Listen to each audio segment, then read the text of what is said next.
everybody. Today I wanted to talk to you about why we should be wary of citation generators. I know they're really easy. You just kind of plug and play. You can put in your URL for your website and whammo, you have your reference. Now I want to show you why you might want to use a citation generator sort of like Wikipedia, where you might use it as a jumping off point, but you always want to double check your references after you have put them through the citation generator. So today I have two different references, one from an academic journal and one from a website, and we're going to see what the citation generator does with these articles. All right, so on the right-hand side here, you see my two references that I have created using my personal knowledge of APA 7, as well as double checking with Purdue OWL's website to make sure that everything is correct.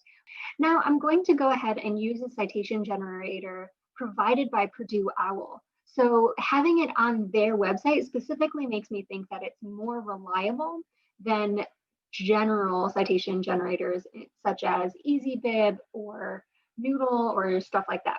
Okay, so for the website, I'm just going to go ahead and grab this URL and copy and paste it into the citation generator. All right, so as you can see, it has found the source. So I'm going to go ahead and click Cite. All right, so it has found the information for this site. So I'm just going to go ahead and I can double check it, but I'm going to click Continue. And here is where you could do some editing. And if you wanted to go ahead and do the editing, that will definitely make your citations more exact, especially according to your specific citation style. But I'm just going to go ahead and type in the information that I know.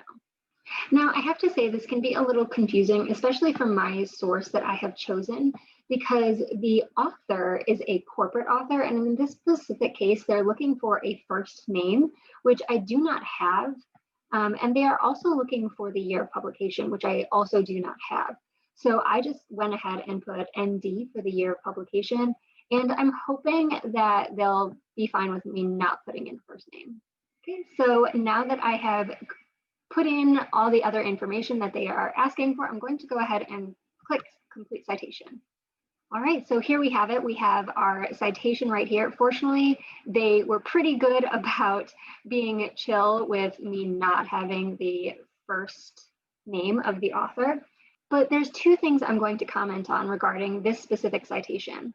So they did a good job, as I said, doing the corporate author. They had the no date as it should be. However, you should know that when you're using APA citation style, the title of the article should be written in sentence case for one. So that means only the first word of the title is going to be capitalized, and the first word of the subtitle is going to be capitalized, unless of course you have proper nouns. So one thing I notice here is all of the words are capitalized, such as in title case, which is not accurate. The next thing I notice is that it is not italicized, which it should be according to APA 7. And this is a change from APA 6. So that's one thing you might want to be aware of. The next thing I notice, which again is from APA 6 and not APA 7, is that it has this information about retrieved date. So we do not want that retrieved date in our reference any longer. So the last thing I want to comment on is that it has this ... what we call an ellipses. And at first I thought that that was additional information that was not shown. But when I copy and paste it, it still has that ellipses there. And the problem there is that it's missing the publisher, which is the National Writing Project. So here is one very great case of one, it's not using the latest citation guidelines, which are over a year old now, I believe. So it should be caught up with how to do APA citation style. And even if it weren't up to date, you should always have that publisher information. So there are several things wrong with this citation that has gone through the citation generator. So as I said before, if you want to use a citation generator as a jumping off point, that is perfectly okay. However, you do not want to use it as the last stop because there are often errors that are included. Now, the next type of citation generator I want to share with you is the citations that you can find directly on certain databases. So on the left-hand side here, you'll see one of the articles I have chosen to share with you. And in a lot of databases, they have this button where you can just click Cite. So I'm going to go ahead and do that. And if you click the drop-down box, you can see all sorts of different citation styles. And in this case, I want to go with APA 7, which unfortunately is not even included in this list. So I would have to know, I'm going to have to make the changes based on APA 7. But I'm going to go ahead and click 6. So looking at this, I can tell, especially partially because this is from APA 7, there are a few things. So one thing with APA 7 is you do not want this retrieved from, unless it is a DOI or a stable link. This is not a stable link. This is just showing that it's going through the database. So if somebody else clicks on this, they won't necessarily be able to find it, and it might change over time. But overall, this looks pretty good. I would just have to note that I have to delete this retrieved from at the bottom. Now, the last thing I want to show you is using the citation generator for using an academic article. So I'm going to go ahead and create a new citation and go for journal. And I'm going to copy and paste the name of my journal article.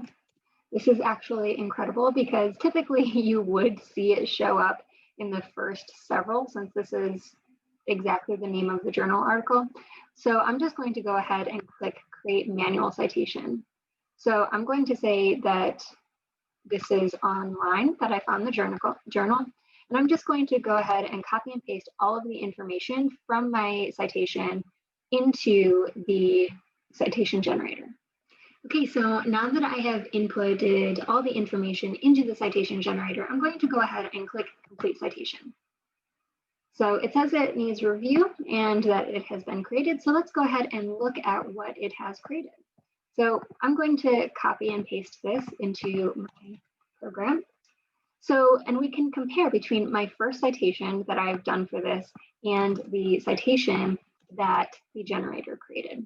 Okay, so overall, it looks like the citation generator did an okay job, and especially considering I just put in all the information directly from my original citation. The one thing, as I noted before, is that we should not have the retrieved date anymore according to APA 7. So I'm going to go ahead and delete that. The other thing, which would just be formatting, is making sure that this is double spaced. All right, so thank you for joining me today. I know citations can be rough and it can be so easy and tempting to just put your URL into a citation generator and have the generator create your reference for you. However, as you saw today, it does not always work perfectly, and you should always double check your references after they have been created and use a citation generator more as a jumping off point than an endpoint. All right, thank you for joining me today.